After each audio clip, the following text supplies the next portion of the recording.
People will realise कि रियासत पाकिस्तान अब सीरियस हो गई है, अब ये हार्ड स्टेट है, इसको हार्ड स्टेट कहते हैं। टर्क्स जो है ना, जब पीकेके के खिलाफ काम करते थे, टर्किश स्पेशल फोर्सेस जाती थी उनके बेस पे, एक्चुअली वही करती थी उनके साथ कि वो जो तुर्क सिपाहियों के साथ करते थे, उनके सर काट के हाथ में लेके तस्वीरें खिंचवा के वीडियोस बनाकर हर तरफ सर्कुलेट की जाती थी। उन्होंने अपने चेहरे छुपाए होते थे, किसी को नहीं मालूम होता था टर्किश स्पेशल फोर्सेस में ये कौन लोग हैं, लेकिन इन्होंने दर्जनों के हिसाब से पीकेके वालों के सर काट के लटकाए, मर्द और औरतें सबके सर लटकाए हुए होते थे, क्योंकि कुर्दों में तो औरतें भी लड़ती थी उनके साथ। टर्किश आर्मी बिल्कुल लिहाज नहीं करती, औरतों को भी उसी तरह लटका मार के लटकाती है जो पीकेके के साथ उनके खिलाफ लड़ रही होती है। कोई मर्द औरत का लिहाज नहीं है वहां पर।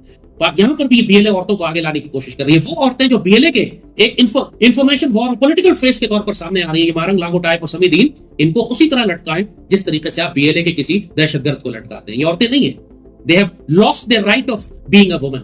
ये इंसर्जेंट्स हैं, फीमेल इंसर्जेंट्स हैं, जैसे पीकेके की फीमेल इंसर्जेंट्स हुआ करती थी, वो उसी तरह मारी जाएंगी जैसे पीकेके को मारा गया था।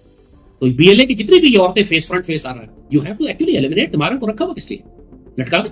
30-40 बड़े बड़े नाम हैं टीटीपी, जो टीटीपी को सपोर्ट कर रहे हैं सूबे में। Actually you have to start eliminating them now. ये हम इस वजह पता नहीं क्या हो जाएगा इसलिए हम मार नहीं रहे यार। जुल्फिकार अली भुट्टो बहुत बड़ा लीडर हुआ करता था एक जमाने में। दुनिया का ख्याल था कि भुट्टो को कभी फांसी नहीं दी जा सकती। भुट्टो को फांसी दे दी ना, उसके जनाजे पे 11 लोग थे। क्या हुआ मुल्क में? कुछ भी नहीं हुआ। बहुत बड़ा लोगों का ख्याल था दुनिया का कि इमरान बहुत बड़ा लीडर है, इस पे हाथ नहीं डाला जा सकता। हाथ डाला ना आपने। 2 साल से दड़बे में बंद किया हुआ, क्या कर लिया उसने? रोज दलील हो रहा है। रियासत जब कोई फैसला करना चाहे तो कर सकती है।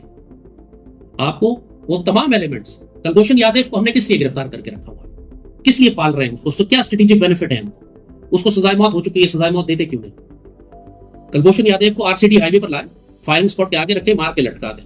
Just do it. हमें किसी काम का नहीं है वो मरा हुआ हमारे ज्यादा काम का है। ये रियासत एक पैगाम देगी दुनिया को कि we are a hard state. अब हम दहशतगर्दों, कातलों, गद्दारों, दुश्मनों, जासूसों सबको लटकाने वाले। ईरान ने अभी हमला हुआ ईरान पे, ईरान ने 40 बंदे पकड़ के तेहरान में लटका दिए। वो जो जासूस पकड़े उन्होंने सारे मोसाद के जो अंदर काम कर रहे हैं, नुकसान उठाया उन्होंने, लेकिन जो पकड़े वहीं टांग दिए। एक दिन नहीं लगाया लटकाने में उनको। और पाकिस्तान, हम क्यों नहीं कर सकते ये काम? जब ईरान कर रहा है, रोज स्टॉक पे एक दहशतगर्द और एक जासूस लटकाता है, पाकिस्तान क्यों नहीं कर रहा ये काम? ये है वो प्रॉब्लम कि रियासत अपने आप को जब सॉफ्ट स्टेट बना के प्रेजेंट करती है। आपके काइनेटिक मिलिट्री ऑपरेशन उसी वक्त काम करेंगे कि जब आप ये सारे एलिमेंट्स डिप्लॉय करेंगे जो हमने आपको बताए। ये वजह है कि अभी तक रियासत पाकिस्तान इस फितने को खत्म नहीं कर सकी, और मौजूदा पॉलिसी और स्ट्रेटजी जो चल रही है इसमें आप खत्म नहीं कर सकेंगे मजीद 20 साल, जब तक कि आप वो ना करें जो मैं आपको बता रहा हूं।